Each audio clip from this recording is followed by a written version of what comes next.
دران ملک سے درانگ کا سفر دراصل ایک کٹھن مگر پوری طرح طے شدہ سفر تھا۔ وہ ANF کا بنیادی تحقیقاتی ایجنٹ باسل تھا، جس کو یہاں پہنچانا ISI کے بائیں ہاتھ کا کھیل تھا۔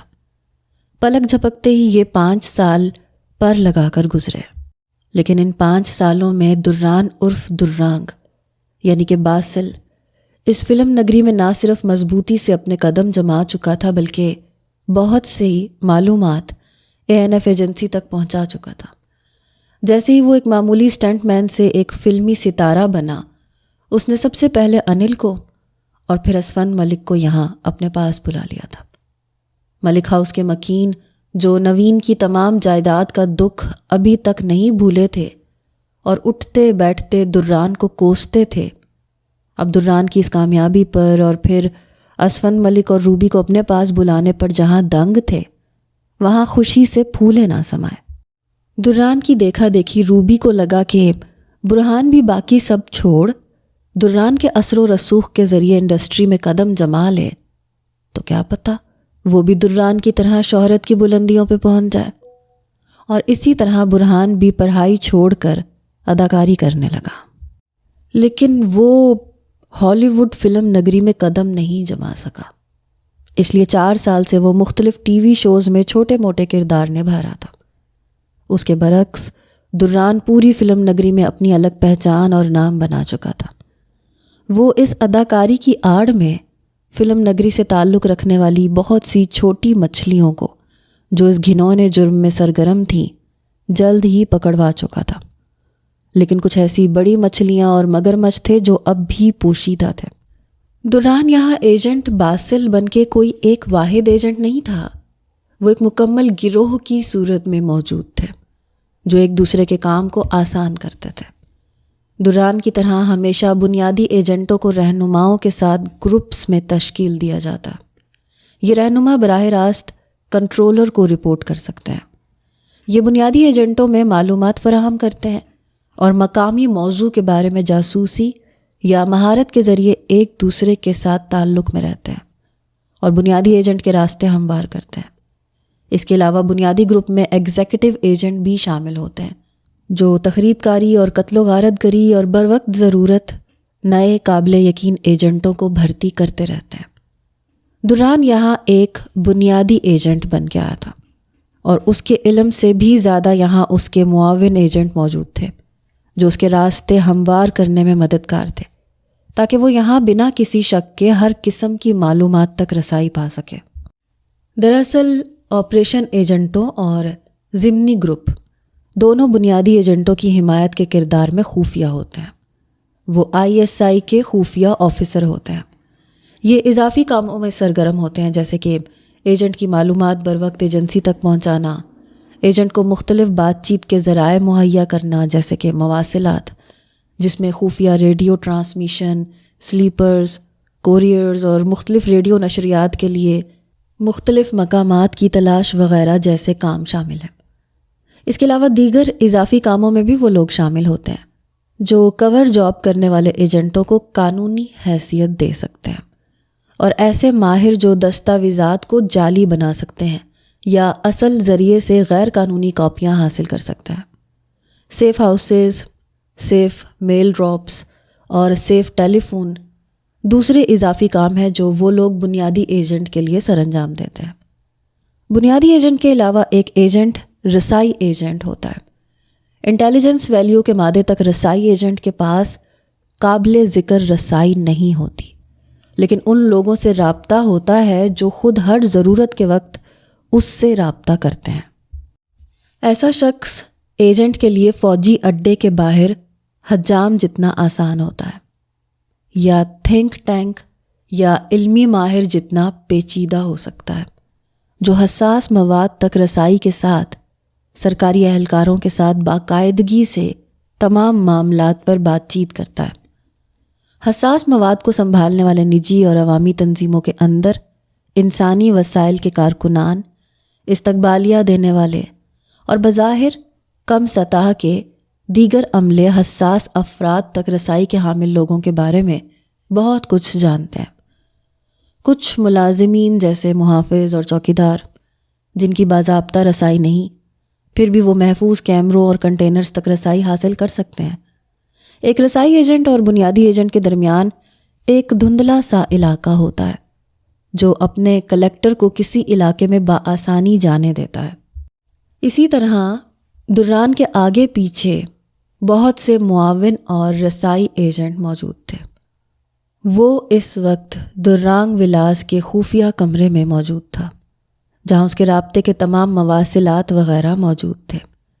یہ وہ تمام ٹرانسمیشن کے آلات تھے جن سے وہ ایجنسی سے تو نہیں، البتہ ایگزیکٹو ایجنٹ سے براہ راست بات کرتا تھا اور اپنے اگلے لاحِ عمل کے بارے میں معلومات لیتا تھا۔ یہ کمرہ ایک پوشیدہ دیوار کے ذریعے درانگ ولاس کے تہخانے میں موجود تھا۔ یہ ایک کشادہ کمرہ تھا جہاں دران کی ضرورت کی ہر چیز کے ساتھ ساتھ تمام مواصلاتی آلات موجود تھے۔ مدھم روشنی میں غرق اس کمرے میں اس وقت لیپ ٹاپ اسکرین جگمگا رہی تھی۔ دران سیاہ ہڈ پہنے، کانوں پہ ہیڈ فون لگائے، گھومنے والی سیاہ کرسی پہ بیٹھا، نگاہوں کو چندھے کیے سامنے اسکرین پر جمایا ہوا تھا جہاں اس کے گروہ کا ایگزیکٹو ایجنٹ اس سے مخاطب تھا۔ وہ کچھ اس طرح اسکرین پر موجود تھا کہ کندھوں سے اوپر اس کا چہرہ اندھیرے میں ڈوبا ہوا تھا جو دران کو نظر نہیں آ رہا تھا۔ لسٹ میں نیا مشکوک پروڈکشن ہاؤس اپ ڈیٹ کر دیا گیا ہے۔ اگلی پروڈکشن جس کو مشکوک پروڈکشن کی فہرست میں شامل کیا گیا ہے وہ ہاروے پروڈکشن ہے۔ سامنے بیٹھا رسائی ایجنٹ اسے معلومات فراہم کر رہا تھا۔ چھوٹی مچھلیوں کے پکڑنے کے بعد اب ہاتھ بڑی مچھلیوں پہ ڈالا جا رہا تھا جس میں لسٹ میں سب سے اوپری نام ہاروے پروڈکشن کا تھا۔ ہاروے پروڈکشن ہالی ووڈ کی نامی گرامی پروڈکشن تھی، لیکن وہ اس وقت شک کی فہرست میں سب سے اوپر اور سرخ نشان کی حامل پروڈکشن تھی۔ یس سر، دران نے اس بات میں سر کو جنبش دی اور دھیمی آواز میں حامی بھری۔ اگرچہ وہ اس وقت جس کمرے میں موجود تھا وہ مکمل طور پر ساؤنڈ پروف تھا، لیکن ان لوگوں کو ٹریننگ میں آواز کو حد درجہ دھیما رکھ کر ایک خاص درجے پر گفتگو کی مشق کروائی گئی تھی، اس لیے اس وقت بھی ان دونوں کی گفتگو کی پچ وہی تھی۔ دران بھرپور توجہ سے ایگزیکٹو ایجنٹ کی بات سن رہا تھا۔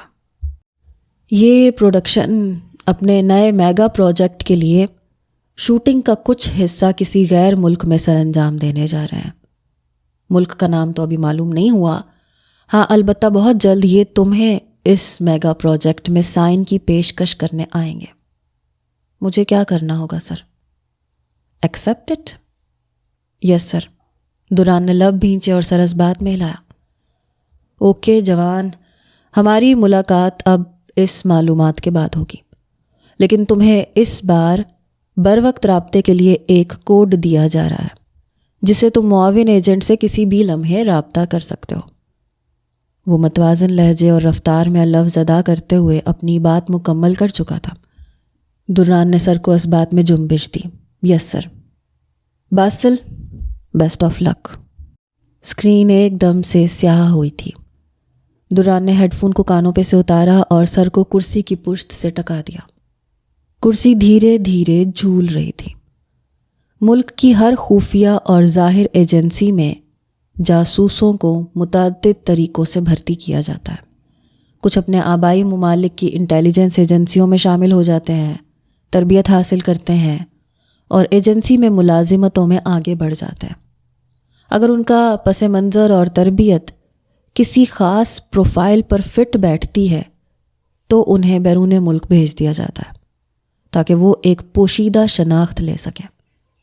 بہترین فیلڈ ایجنٹ وہ ہیں جو اعلیٰ ممالک کے عہدیداروں تک رسائی حاصل رکھتے ہیں یا دوسرے ممالک میں خفیہ معلومات رکھتے ہیں۔ جاسوسی ایجنسیاں بھرتی کرنے والے افراد ایسے افراد کو ملازمت دیتے ہیں جو دوسرے ممالک کے شہریوں کو نشانہ بناتے ہیں، جو اپنے وطن کے خلاف ہو جاتے ہیں اور جاسوس بن جاتے ہیں۔ یہ عیب دار انمول جاسوس ہیں کیونکہ ان کا وہ ملک پہلے ہی احاطہ ہوتا ہے اور وہ فوری طور پر معلومات فراہم کر سکتے ہیں۔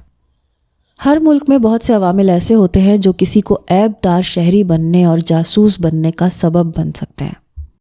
یہاں بھی زک نامی ایجنٹ ISI کا عیب دار انمول ایجنٹ تھا۔ دوران کرسی پہ سے اٹھا، ایک بٹن کو ہاتھ لگاتے ہی تمام نظام ایک ہی دفعہ میں بند ہوا اور وہ سیڑھیاں چڑھتا ہوا اوپر جا رہا تھا، اور پھر دروازے پر پہنچتے ہی اس نے خفیہ لاک پر لگے چند ٹچ بٹنز دبائے۔ مونٹاج میں روشنیوں کی چمک اور موسیقی کی جل ترنگ کے ساتھ تقریب اپنے عروج پر تھی۔ سب کچھ بہت پرسکون دکھائی دے رہا تھا۔ ڈنر قیمتی برتنوں میں پیش کیا جا چکا تھا۔ سب لوگ باتوں میں مصروف کہے لگانے کھانے سے لطف اندوز ہو رہے تھے۔ دران کی چھٹی حس کسی بالکل غیر متوقع ہو جانے والے لمحے کا پیغام دے رہی تھی۔ اسے یقین تھا کہ اس بار ہاروے اور بروس نے معمولی پلاننگ نہیں کی ہوگی۔ بظاہر سب کچھ پرسکون دکھائی دینے کے پیچھے ضرور کوئی طوفان چھپا تھا۔ محبت ایک ایسا جذبہ ہے جو آپ کو محبوب کے معاملے میں بہت کمزور کر دیتا ہے۔ وہ بھی خود کو اس لمحے بہت کمزور محسوس کر رہا تھا۔ جویریہ کے لیے محبت کے جذبات اجاگر کرتے ہوئے وہ کس آسانی سے اس بات کو فراموش کر گیا تھا کہ ہاروے پروڈکشن کی فلم شوٹنگ کے دوران ہونے والے عجیب و غریب واقعے میں ایجنسی نے جویریہ کی ملک واپسی پر پابندی کیوں لگائی تھی۔ انہوں نے کیوں جویریہ کو باقی لڑکیوں کی طرح پاکستان نہیں بھیجا تھا، بلکہ اسے اپنے ساتھ لے جانے اور جھوٹی شادی کے لیے کہا تھا۔ ہاروے پروڈکشن کے بارے میں تحقیقات نے اچانک ایک ایسا موڑ لیا کہ سب کچھ بدل گیا۔ ANF کو فوراً ISI کی کرائم ایجنسی سے رابطہ کرنا پڑا۔ انہوں نے پورے پاکستان میں آپریشن کیے اور چائنا سے بھی لڑکیاں بازیاب کرائیں۔ جویریہ کو دران کے گھر میں مکمل سیکیورٹی فراہم کی گئی، کیونکہ ہاروے پروڈکشن پہ شک ابھی بھی مکمل طور پہ ختم نہیں ہوا تھا، لیکن ان کے متعلق کسی بھی قسم کی قابل قدر معلومات نہ ملنے پر ایجنسی نے خاموشی اختیار کی۔ ایجنسی کی طرف سے ایک دم مکمل خاموشی پہ دران یہ سمجھا تھا کہ شاید ہاروے پروڈکشن منشیات فروشی کے شک سے نکل چکا ہے۔ اسی دوران جویریہ سے محبت ہو جانا ایک بالکل بے اختیار عمل تھا۔ وہ بہت خوش تھا۔ جویریہ اس کی زندگی میں آ جانے والی ایک انوکھی خوشی تھی، لیکن چند دن پہلے ایک ساتھ اس کے سر پہ 2 دھماکے ہوئے اور سب خواب سجنے سے پہلے ہی چکنا چور ہو گیا۔ جہاں سبرینا نے اسے ہاروے پروڈکشن کے برہان کے ساتھ مل کر بنائے گئے منصوبے سے آگاہ کیا، وہی ایجنسی کی طرف سے بھی پھر سے آپریشن کی تیاری کا حکم جاری ہو گیا۔ وہ حکم نہیں تھا، دران کے لیے ایک روح پرور خبر تھی۔ ANF کی ہاروے پروڈکشن کے خلاف چل رہی دوسری ٹیم کی مخبری ہونے کے بعد یہ بات سامنے آ چکی تھی کہ ہاروے پروڈکشن بہت بڑے پیمانے پر چائنا اور دوسرے ممالک سے نہ صرف منشیات اسمگل کرتا ہے، بلکہ اس کے ساتھ غیر قانونی طور پہ عورتوں کو اور جسم کے اعضاء کو بھی اسمگل کر رہا ہے۔ اس ساری معلومات میں اس بات نے دہلا کے رکھ دیا تھا کہ انہی عورتوں کے جسم کے اندر رکھ کر وہ منشیات کو بھی ایک جگہ سے دوسری جگہ اسمگل کرتا ہے۔ بین الاقوامی سطح پر منشیات کی اس طرح کی اسمگلنگ کو ملچر کہا جاتا ہے۔ منشیات کے انفرادی پیکٹ عام طور پر کوکین یا ہیروئن پہلے واٹر پروف مادے میں لپیٹے جاتے ہیں، جیسے لیٹکس دستانے کی انگلیاں یا کونڈم، اور پھر ان کو نگل لیا جاتا ہے۔ اس طرح سے وہ جسمانی پیکنگ کو پوری دنیا کے متعدد بڑے شہروں میں منشیات کی بین الاقوامی اسمگلنگ کے لیے ایک اہم وسیلے کے طور پر استعمال کر رہے تھے۔ غیر قانونی منشیات کی نقل و حمل کے معاملے میں نگل جانے والے عمل کے علاوہ وہ لوگ چھوٹے پیمانے پہ چلنے والے آپریشنز کے ذریعے بھی زیادہ عمر کی اور جسمانی حسن سے بیکار ہو جانے والی عورتوں کے جسم میں منشیات کے پیکٹ رکھ کر ان کو اسمگل کر رہے تھے، جس میں ایک کوریئر ایک ٹکڑا یا بہت چھوٹی مقدار کو وہ ایک عورت کے ذریعے ایک جگہ سے دوسری جگہ لے کے جاتے تھے۔ ان کے اسمگلنگ کے اس طریقے کو وہ لوگ آنٹ ٹریڈ کے نام سے پکارتے تھے، جس میں وہ تیز منشیات کو کم مقدار میں ایک جگہ سے دوسری جگہ اسمگل کرنے میں کامیاب تھے۔ یہ سب معلومات ایک دن میں اس کے سارے خواب نوچ چکی تھی۔ ANF اب جویریہ کو اپنے مشن کے لیے ایک انجان مہرے کی طرح استعمال کرتے ہوئے اس خفیہ طور پر تباہی مچا دینے والی جڑ تک پہنچنا چاہتی تھی۔ وہ خفیہ جڑ ایک تیر سے 2 شکار کر رہی تھی، جسم فروشی، منشیات فروشی، جسم کے اعضاء کی فروخت اور جسموں کے اندر رکھ کر منشیات فروشی۔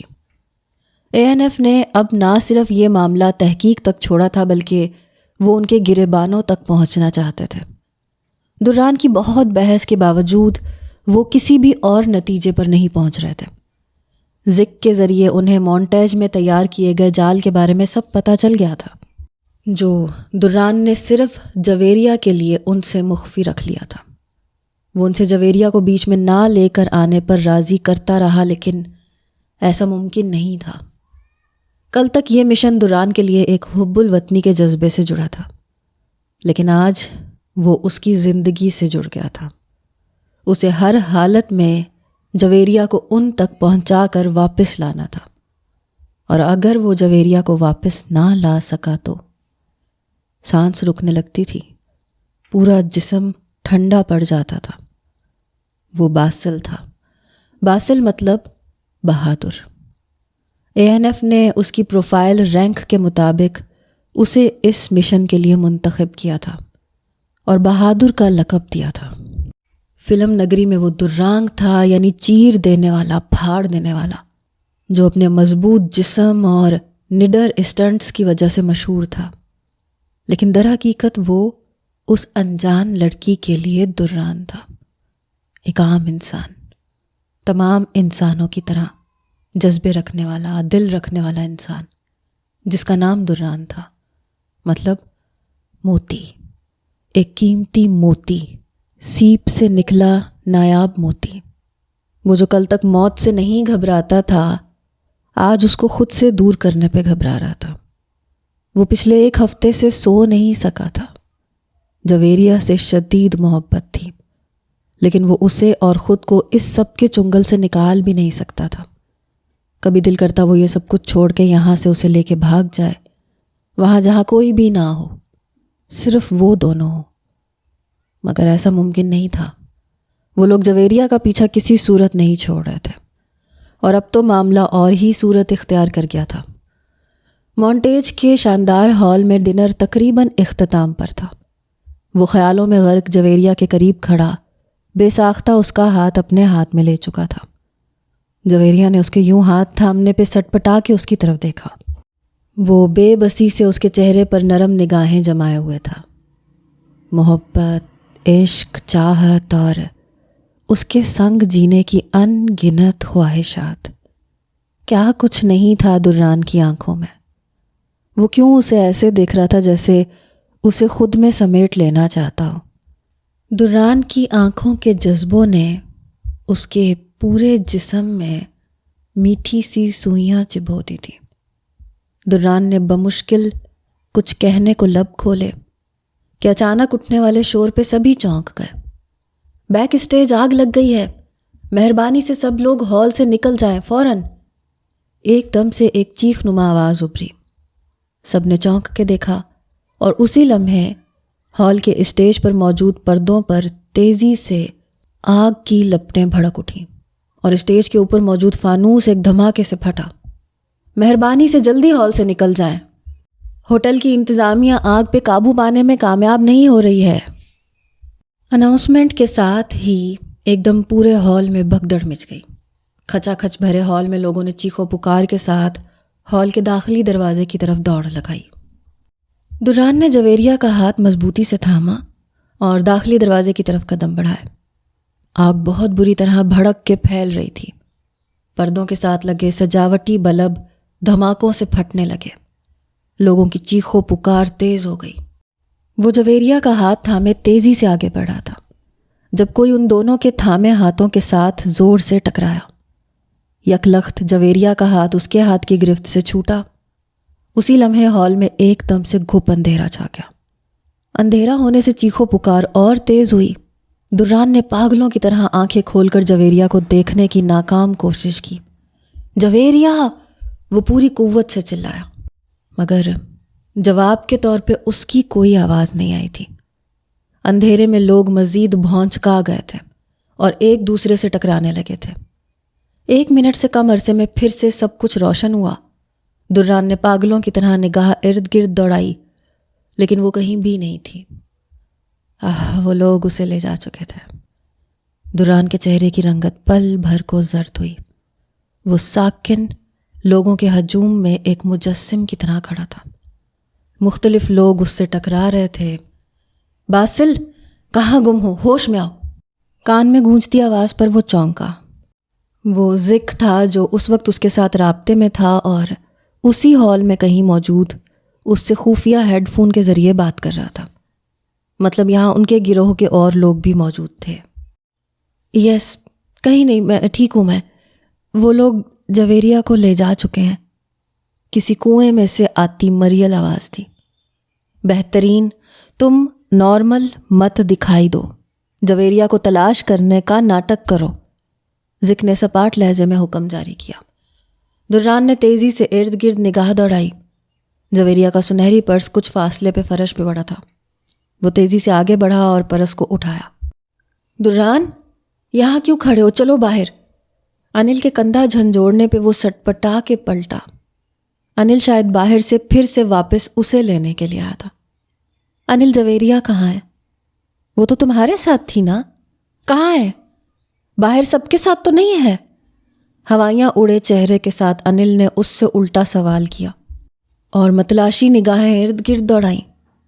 ابھی 1 منٹ پہلے تک یہاں تھی میرے ساتھ، اور جیسی لائٹ واپس آئی وہ غائب ہو گئی۔ او خدا! دران، اس کا مطلب ہے وہ لوگ اسے لے گئے ہیں۔ سبرینا کی معلومات درست تھیں، تم نہیں بچا سکے اسے۔ انل نے تعصف اور گھبراہٹ سے پیشانی پہ ہاتھ رکھا۔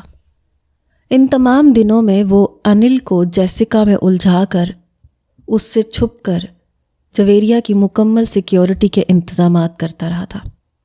انل بس اتنا جانتا تھا کہ اس تقریب میں کچھ برا ہونے والا ہے، اور دران اسی کے ذریعے بروس کو رنگے ہاتھوں پکڑنا چاہتا ہے۔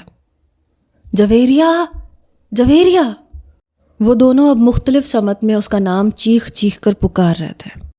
ہال اب تقریباً تمام لوگوں سے خالی ہو چکا تھا، اور آگ مکمل طور پر بے قابو ہوئے بھڑک رہی تھی، جس پہ آگ بجھانے والے شاورز کوئی اثر نہیں کر رہا تھا۔ ہوٹل انتظامیہ کے مطابق ان کے انتظامات میں خرابی آنے کی وجہ سے وہ آگ پر قابو پانے میں ناکام تھے۔ سر، آپ لوگ باہر جائیے پلیز، ہال کو خالی کر دیں۔ حفاظتی عملہ وردی میں ملبوس اب لوگوں کو باحفاظت ہال سے باہر نکال رہا تھا۔ نہیں، میری بیوی یہی تھی، مجھے اسے تلاش کرنا ہے۔ سر، یہاں کوئی نہیں ہے، وہ باہر چلی گئی ہوں گی، پلیز آپ باہر چلیے، یہاں خطرہ ہو سکتا ہے آپ کو۔ وہ زبردستی دران کو اور انل کو باہر نکال رہے تھے۔ حفاظتی عملہ گھسیٹتے ہوئے اسے اور دران کو باہر لا رہا تھا، جبکہ دران اونچی آواز میں چلا رہا تھا، میری بیوی اندر ہے، وہ ابھی میرے پاس تھی، باہر نہیں ہے وہ۔ لان میں ایک ساتھ کھڑے اسفند ملک، روبی اور برہان تیزی سے بھاگتے ہوئے دران اور انل تک پہنچے تھے۔ دران، کہاں ہے جویریہ؟ باہر تو نہیں ہے؟ اسفند ملک نے فکر مندی سے پوچھا۔ دران نے لب بھینچ کے ان کی طرف دیکھا۔ نہیں، اندر بھی نہیں ہے۔ اس کا فون لگاؤ جلدی سے، یہی کہیں ہوگی، بھگدڑ میں پتہ نہیں چلا ہوگا ہمیں۔ فون اس کے پرس میں تھا۔ دران نے ہاتھ میں پکڑا سنہری پرس اوپر کیا۔ لہجہ سپاٹ اور پریشان تھا۔ برہان نے ایک لمحے کو نگاہیں چرائی تھیں، جبکہ سبرینا کا منہ تکلیف سے کھل گیا تھا۔ پولیس آ چکی ہے، فوراً اناؤنسمنٹ کرواتے ہیں، تم پریشان نہ ہو، وہ مل جائے گی۔ اسفند ملک نے پریشان لہجے میں اسے تسلی دی، اور ایک طرف کھڑے پولیس انسپکٹر کی طرف بھاگے۔ دران اور انل بھی ان کی تقلید میں پیچھے بھاگے۔ صرف برہان تھا جو کنکھیوں سے ارد گرد کا جائزہ لے رہا تھا۔